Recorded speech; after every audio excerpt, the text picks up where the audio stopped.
और आगे बढ़ेंगे एक बड़ी अपडेट के साथ। राजस्थान के सीएम अशोक गहलोत के बेटे को ईडी ने तलब किया है, बुलाया है जी। वैभव गहलोत को एनफोर्समेंट डायरेक्टरेट ने बुलाया है, ये इस वक्त की बड़ी अपडेट। कल ईडी की टीम वैभव गहलोत से पूछताछ करेगी, ये बड़ी खबर। ईडी ने इधर, आपको याद होगा कि कैसे रेड की है वहां पर राजस्थान में, और अब ईडी की टीम कल पूछताछ करेगी मुख्यमंत्री अशोक गहलोत के बेटे वैभव गहलोत से। यह इस वक्त की बड़ी खबर और इसके बड़े मायने। राजस्थान में चुनाव घोषित हैं और अशोक गहलोत जो कि मुख्यमंत्री हैं, उनके बेटे वैभव गहलोत को ईडी ने कल बुलाया है। यह बड़ी खबर। ईडी की टीम वैभव गहलोत से कल पूछताछ करेगी। इस बीच में कांग्रेस लगातार ये आरोप लगा रही है कि जानबूझकर यह कार्रवाई की जा रही है ईडी और आईटी की तरफ से, केंद्रीय एजेंसियों की तरफ से। और इसी बीच में यह ताजा अपडेट, वैभव गहलोत को ईडी ने कल पूछताछ के लिए बुलाया है। तो वैभव गहलोत को ईडी ने पूछताछ के लिए बुलाया है। मनीष शर्मा जुड़ रहे हैं ज्यादा जानकारी देने के लिए, खबर को विस्तार देने के लिए जोधपुर से। मनीष, किस मामले में बुलाया गया है, क्या बोला गया है, उस समन में क्या लिखा है ईडी के ओर से, वो पूरी जानकारी दीजिए। खुद अगर मुख्यमंत्री अशोक गहलोत के इस ट्वीट को अगर आप देखें तो उन्होंने साफ तौर पर लिखा है कि मेरे बेटे वैभव गहलोत को ईडी ने तलब किया है। और इससे भी बड़ी बात यह है कि तकरीबन 12:30 बजे मुख्यमंत्री अशोक गहलोत अपने घर पर सरकारी निवास पर एक प्रेस कॉन्फ्रेंस करने वाले हैं। हालांकि 11:30 बजे प्रभारी सुखजिंदर सिंह रंधावा की प्रेस कॉन्फ्रेंस कांग्रेस मुख्यालय में बुलाई गई थी, लेकिन अब उसे शिफ्ट कर दिया गया है। 12:30 बजे खुद अशोक गहलोत इस पूरे मामले पे अपनी बात रखेंगे।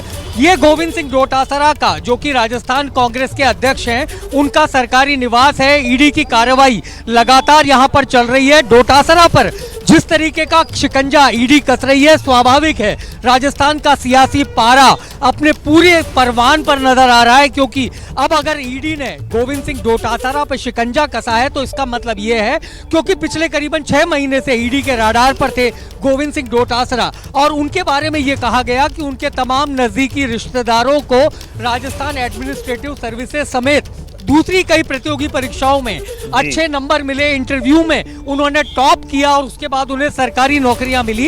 इन्हीं तमाम मुद्दों को लेकर, इसके अलावा रीट की जो परीक्षा राजस्थान में हुई उसमें भी गोविंद सिंह डोटासरा के रिश्तेदारों का चयन हुआ था।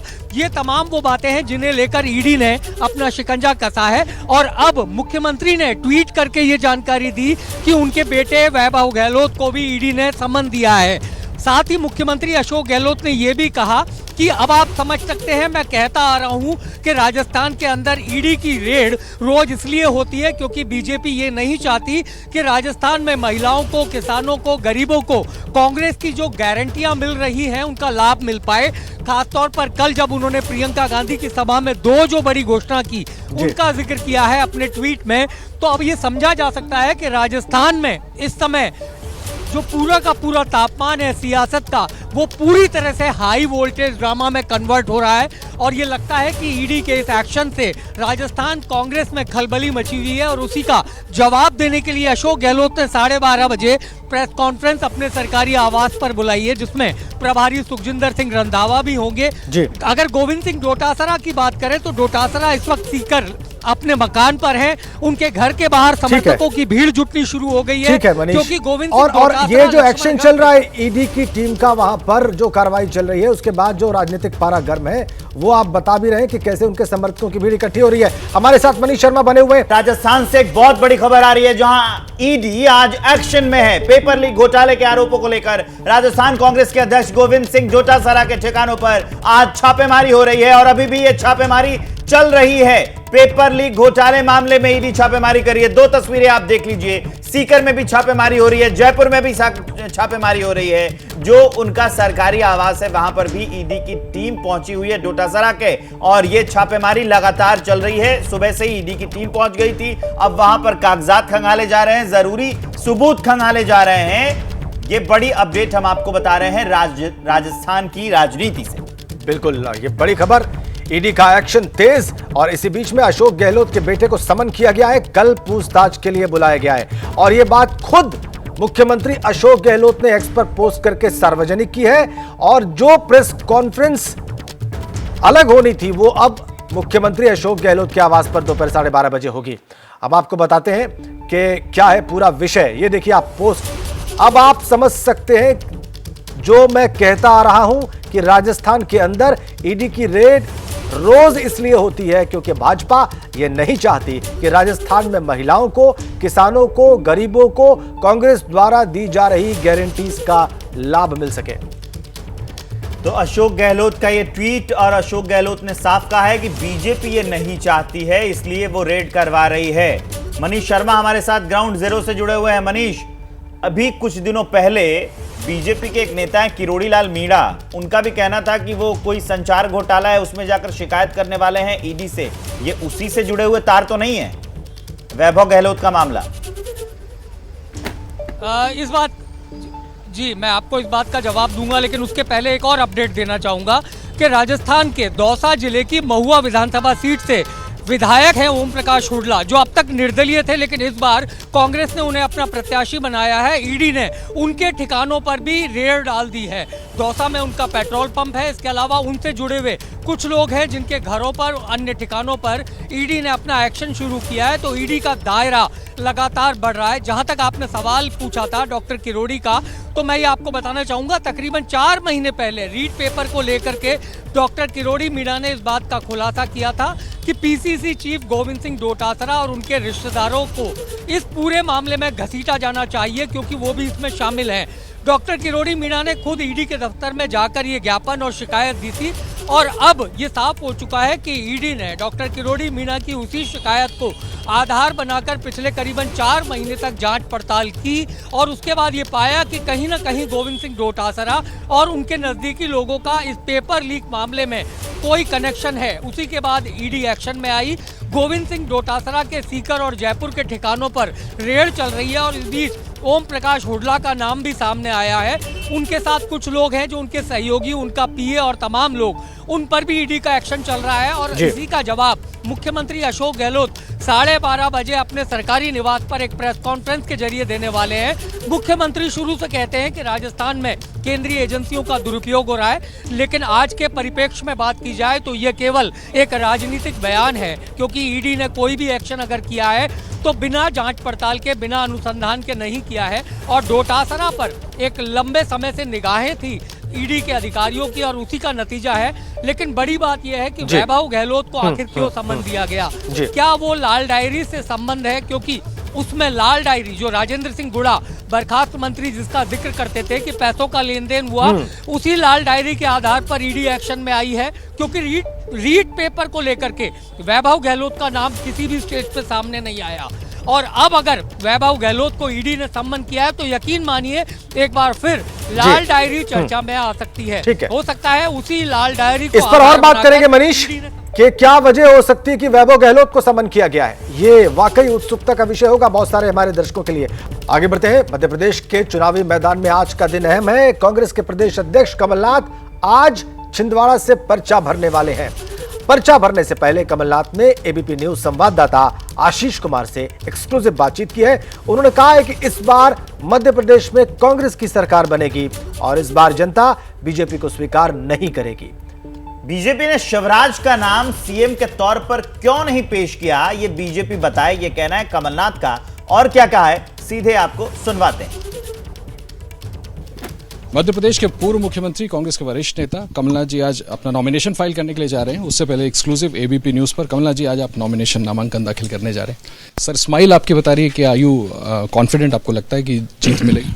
मुझे छिंदवाड़ा के मतदाताओं पर ही केवल नहीं, पर मध्य प्रदेश के मतदाताओं पर पूरा विश्वास है कि वे अपना और भविष्य, मध्य प्रदेश का भविष्य सुरक्षित रखेंगे।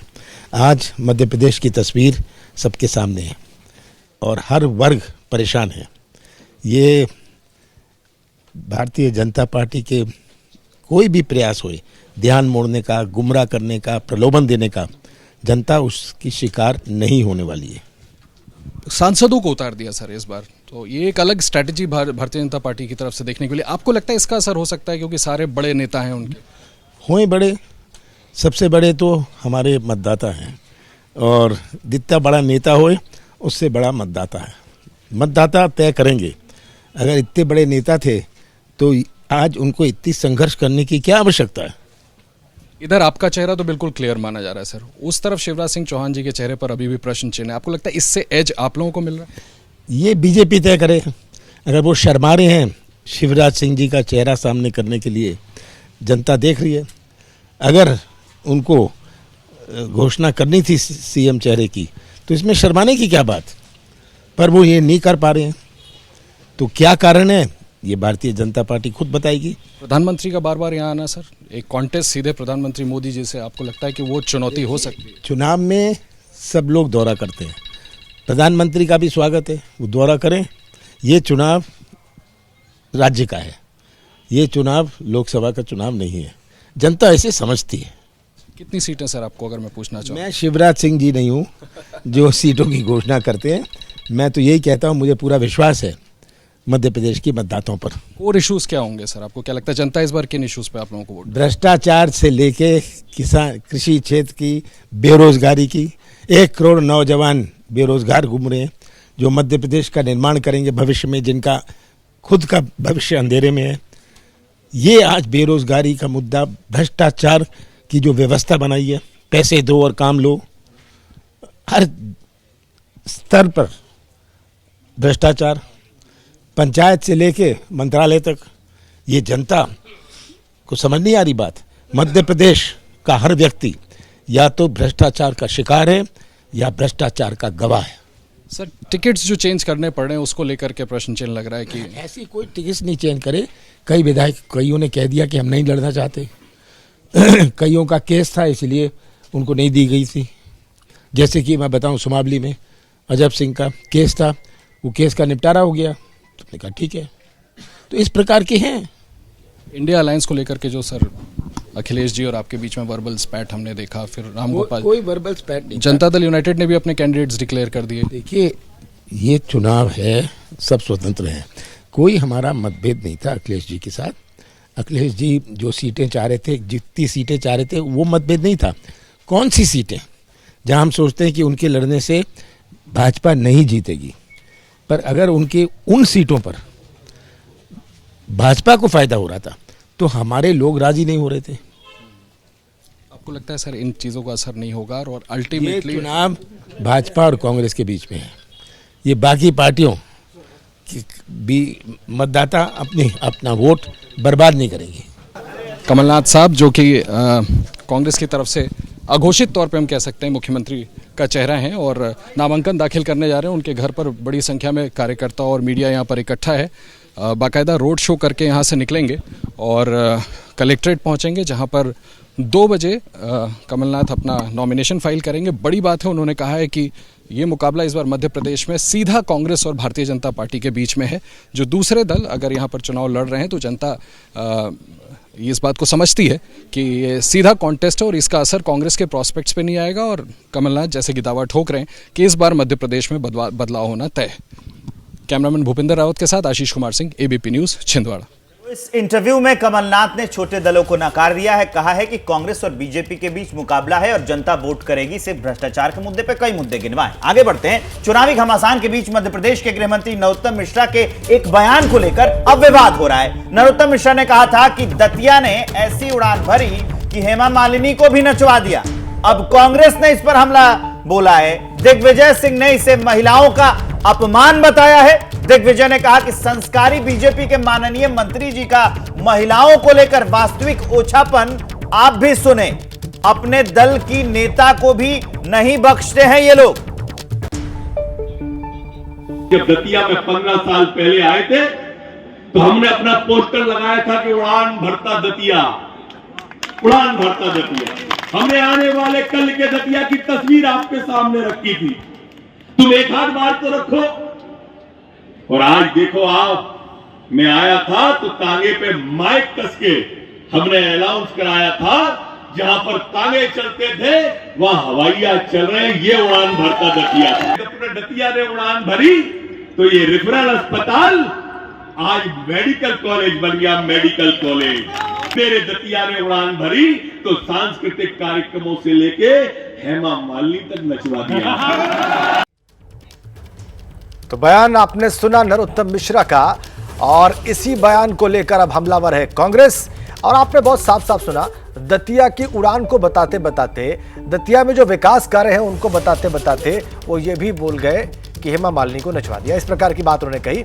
और अब इस बात को लेकर विवाद शुरू हो गया है। दिग्विजय सिंह जो कि पूर्व मुख्यमंत्री हैं, उन्होंने घेरा है। उन्होंने कहा है कि बयान से महिलाओं का अपमान हुआ है। हेमा मालिनी को लेकर बयान दिया था नरोत्तम मिश्रा ने, उन्हीं की पार्टी की सांसद है। और इसी बात को आधार बनाकर दिग्विजय सिंह ने आक्रमण किया, कहा कि अपनी दल की नेता को भी नहीं बख्शते। और महिलाओं को लेकर जो वास्तविक ओछापन है उसका जिक्र भी दिग्विजय सिंह ने अपने आक्रमण में किया है। तो मध्य प्रदेश में चुनाव है और नेताओं की जो जुबान फिसलती है उसी की एक कड़ी सामने पेश है। नरोत्तम मिश्रा मध्य प्रदेश के गृह मंत्री हैं, उन्होंने विवादित बयान दिया।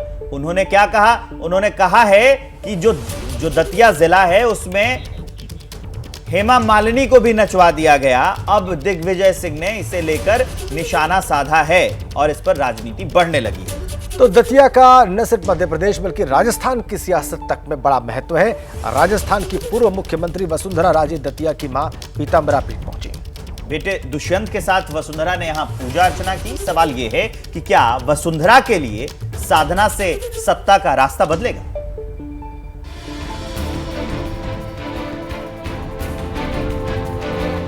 इक्कीस अक्टूबर को बीजेपी की दूसरी लिस्ट में झालरापाटन से वसुंधरा राजे के नाम पर बीजेपी ने मुहर लगाई और 23 अक्टूबर को वसुंधरा पहुंच गईं दतिया के पीतांबरा पीठ।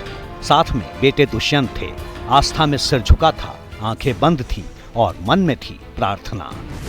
राजस्थान के रण में उतरने से पहले शक्ति की उपासना करने पहुंची थी वसुंधरा। वोटरों के आशीर्वाद से पहले वसुंधरा राजे मां पीतांबरा का आशीर्वाद लेने पहुंची। नवरात्र के आखिरी दिन वसुंधरा राजे ने मंदिर के हवन कुंड में आहुति दी। चुनावी रण में उतरने से पहले नेता आमतौर पर भगवान की शरण में जाते हैं। वसुंधरा का दतिया जाना भी इसी क्रम का हिस्सा था।